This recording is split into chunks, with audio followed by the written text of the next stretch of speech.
All right, everyone, get ready. Because today we are taking a deep dive into GNA Axles, and specifically their Q3 performance for 2024. Yeah.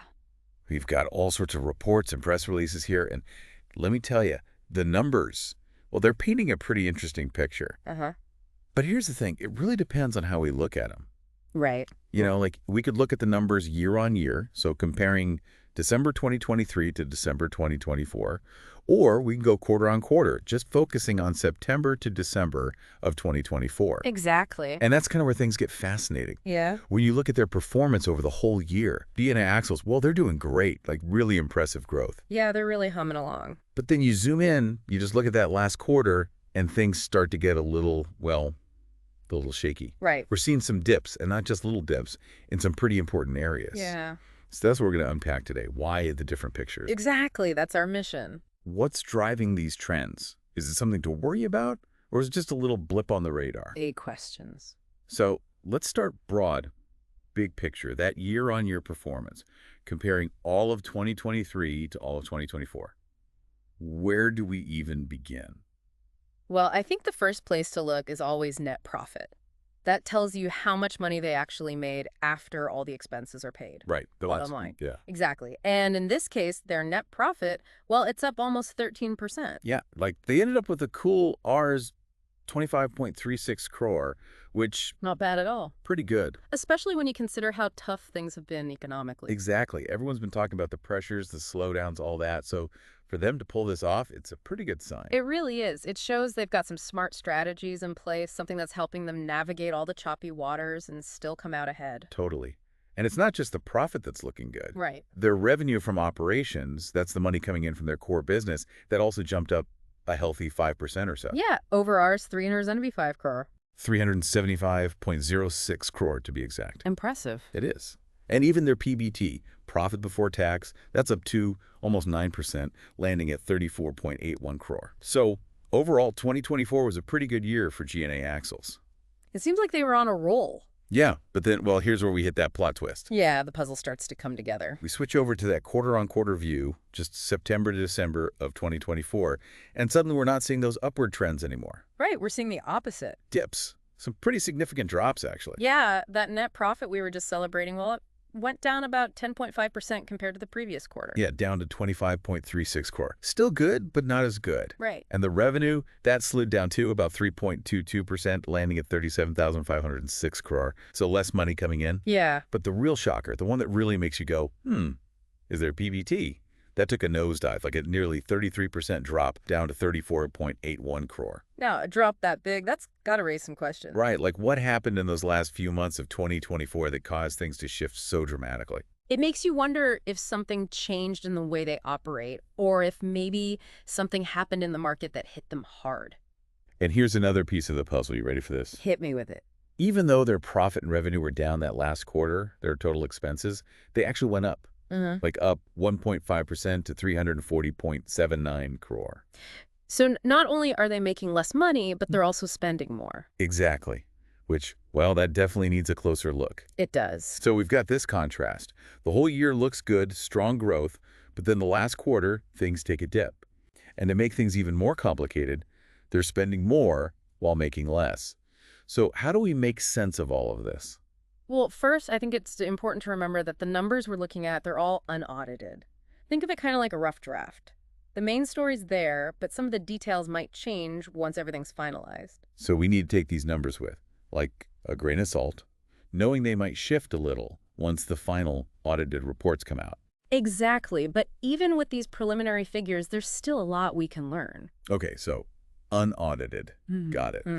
What else should we keep in mind as we start digging deeper? Well, one thing that jumps out at me is that these reports mention both standalone and consolidated results. Oh, yeah. What's the difference? So standalone is like looking at GNA Axles in isolation, just their own performance. Consolidated, on the other hand, that's the big picture. GNA Axles plus all their subsidiaries all rolled into one. It gives us a more complete view of their overall financial health. So the consolidated reports would include the performance of their subsidiary, GNA Axles Inc. in Michigan, right? Exactly. Okay, that makes sense. So we've got our unaudited but still intriguing numbers, and we're looking at the big picture, the consolidated view. Anything else we should know before we really start trying to figure out what's going on? Well, just a quick note, the accounting standards they're using in these reports, they're called INDAS, Indian Accounting Standards. It's basically the set of rules companies in India follow when they're preparing their financial statements. Okay, INDAS. Makes sense. Yeah, it just helps to ensure everything's consistent and transparent, apples to apples. All right, INDAS. Got it. So we've got the groundwork laid. We know the overall trends, what the reports are telling us, and we're armed with that healthy dose of skepticism thanks to those unaudited figures. So now what? Where do we even begin to unpack those Q3 declines? Well, I think a good place to start is with costs. We know that GNA Axles saw a drop in revenue and profit during Q3, but at the same time, their total expenses actually went up. That could be a sign that they're dealing with some serious inflationary pressures. Right, inflation's been a big concern lately.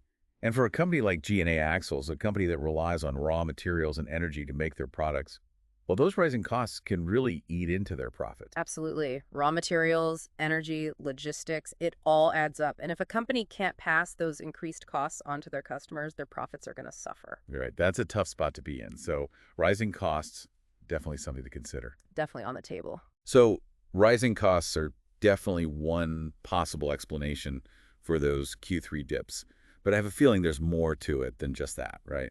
Yeah, I think so. It's not like GNA Axles is the only company dealing with inflation right now. Lots of businesses are facing those same pressures. Right, so what makes them so vulnerable? Why are they taking such a big hit? Well, I think you got to look at the competitive landscape. GNA Axles isn't operating in a vacuum. The auto components industry, it's a pretty tough business. Lots of players all fighting for the same customers. Right, so they can't afford to just coast. They've got to be on their game, keep innovating, or else they risk falling behind. Exactly. It's survival of the fittest out there. Yeah. And it's possible that GNA Axles is feeling the heat, maybe from competitors who are offering lower prices or even just coming up with new and better products. Oh, that's a good point. If their competitors are giving customers more value for their money, GNA Axles might have to lower their own prices just to stay in the game, and that would definitely hurt their profits. And that brings us back to the importance of understanding a company's strategies. What are they doing to stay ahead? Are they investing in research and development to create cutting-edge products? Are they looking for new markets where they can sell their stuff? These are the kinds of questions you got to ask if you're thinking about investing in GNA Axles. Okay, so competition and pricing pressures. Got it. Anything else that could be contributing to those Q3 declines? What about that seasonality idea we talked about earlier? Yeah, seasonality is still a possibility. It could be that the December quarter is just typically a slow period for GNA Axles. Maybe their customers, the car manufacturers, they order less towards the end of the year. Right. Or maybe GNA Axles themselves slows down production for maintenance or something like that. Exactly. There could be all sorts of internal factors at play that we don't even know about. It's a good reminder that companies aren't static. They're always adjusting to things, and those adjustments, well, they show up in the numbers. It's like trying to understand a company. It's like trying to understand a living thing, always changing, always adapting. That's a great way to put it. It's like there's this whole ecosystem going on beneath the surface. So we've got a few possible explanations for those Q3 dips. Rising costs, competition, maybe seasonality. These are just theories, right? We need more information to really know what's going on. Absolutely. If we had access to more detailed analysis, maybe their earnings calls, that would give us a clear picture. It's all about piecing together the puzzle. Okay, well, speaking of piecing things together, let's shift gears for a second and talk about GNA Axles' subsidiary in Michigan. This is a part of their business I'm really curious about. Right, GNA Axles Inc. It's interesting how companies are going global these days, but from what we can tell from this limited review report, it doesn't seem like GNA Axles Inc. is a big moneymaker right now. Oh, really? Yeah, they're reporting like zero revenue, and they've actually lost a bit of money this quarter. So they're not exactly pulling their weight financially. Not yet, anyway. It's possible they're still in the early stages, setting up shop, figuring things out. It takes time to establish yourself in a new market, especially one as competitive as the U.S. auto industry. That makes sense, but why Michigan specifically? What's the strategy there? Well, Michigan may not have the best weather, but it does have a long history of car manufacturing. Detroit, the Motor City. Of course. Detroit cars, It's like peanut butter and jelly. Exactly. So for a company like GNA Axles, a company that specializes in auto components, it makes perfect sense to set up shop in a place like Michigan. It's all about being where the action is. Right. It gives them access to skilled workers, suppliers, and they're close to all the big car companies. It's all about strategic positioning. Absolutely. They're planting their flag right in the heart of the American auto industry, hoping to tap into all those resources or relationships. It's a long game they're playing, investing in their future growth. Okay, this is starting to sound like a game of chess. GNA Axles making their moves on a global scale. But every move comes with risks, right? Expanding into a new market can be a big gamble, especially if it's not making money right away. Totally agree. There are always trade-offs. But in this case, it seems like GN Axles is willing to take that gamble, invest in their future, even if it means a few bumps along the way. It'll be interesting to see how things play out with their Michigan operation. Will it pay off? Will they become a major player in the U.S. market? Only time will tell. It's definitely a story worth watching, but for now, I think it's time to bring it back to those Q3 declines and all the factors we've been talking about. What's the takeaway for our listeners? What should they make of all this if they're considering GNA Axles as an investment? Yeah, because at the end of the day, that's what we're all about, helping you guys make sense of these numbers and make smart decisions.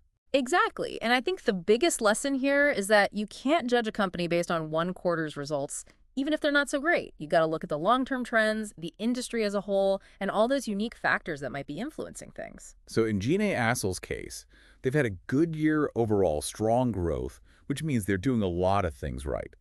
But those Q3 dips, well, they do raise some valid questions. Yeah, like you wouldn't judge a book by its cover, right? You'd want to read a few chapters before forming an opinion. Exactly. Same with evaluating a company's performance.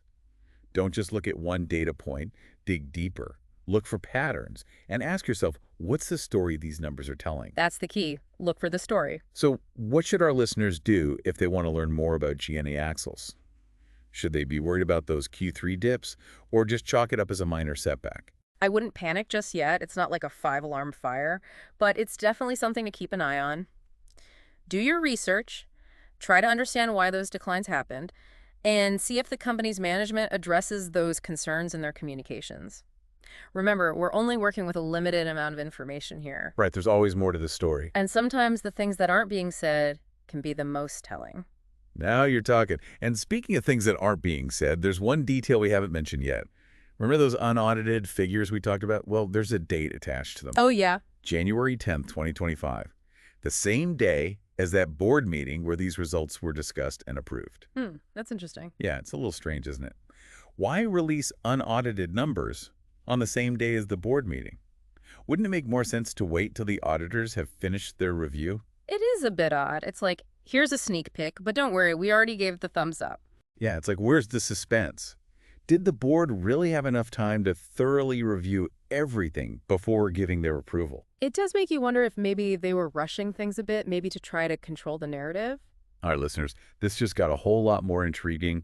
Stick with us for the final part of our deep dive into GNA Axles, where we'll explore what this all means and try to piece together the full story behind these numbers. All right, so we're back, and if you remember, we ended on a bit of a cliffhanger. We were talking about those unaudited figures and that unusual timing, releasing them on the very same day as the board meeting. Right. It's not exactly standard practice. So let's unpack that a little bit. Remind us again why this is kind of a big deal. Well, typically when a company releases unaudited figures, it's like a preliminary report. Give investors and analysts a quick look at how things are going while they wait for the final audited version. Right, so it's like, here's a preview, but don't make any big decisions based on this just yet. Exactly. But in this case, the unaudited numbers and the board's approval came out practically simultaneously. It's almost as if they were saying, here's a sneak peek, but trust us, it's already been vetted. Yeah, it's like giving you the answer key before you've even had a chance to take the test. Kind of takes the challenge out of it, doesn't it? It does raise some questions about transparency. Ideally, you'd want investors and analysts to have a chance to really dig into those unaudited numbers before the board weighs in with their official stamp of approval. Right, to form their own opinions, do their own analysis, without being influenced by the board's decision. Exactly. It's like being handed a complex puzzle and then immediately being shown the completed picture. Where's the fun in that? Exactly. Where's the challenge? Yeah. It makes you wonder if the board really had enough time to thoroughly scrutinize those numbers before giving them the thumbs up. I mean, was it all a bit rushed? Well, that's hard to say for sure. There could be legitimate reasons for the timing. Maybe they want to be extra transparent, get the information out there as quickly as possible. Right, even before the auditors had finished dotting all their I's and crossing all their T's. Or maybe there were external pressures to release the figures sooner rather than later. We're just speculating here, but the important thing is to be aware of these little details, these nuances that can sometimes tell a bigger story. Okay, so bottom line, should this unusual timing set off alarm bells? Or is it just a minor quirk, something we can kind of file away as interesting, but not necessarily a red flag? I wouldn't panic just yet. It's not like a giant flashing warning sign, but it's definitely something to keep in mind as we evaluate GNA Axles' overall financial health. Just another piece of the puzzle. Okay, good advice. And this is why I love doing these deep dives. It's not just about looking at numbers on a spreadsheet. It's about understanding the story those numbers are telling.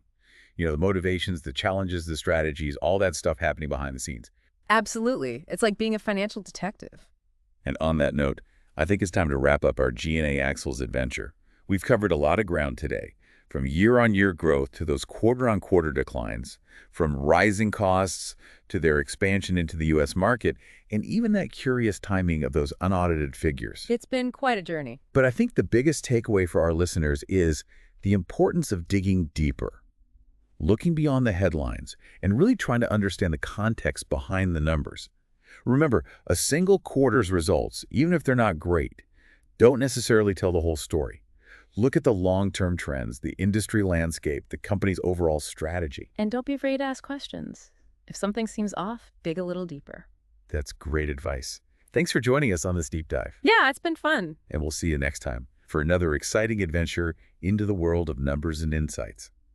Until then, keep those thinking caps on, and, as always, happy investing, everyone.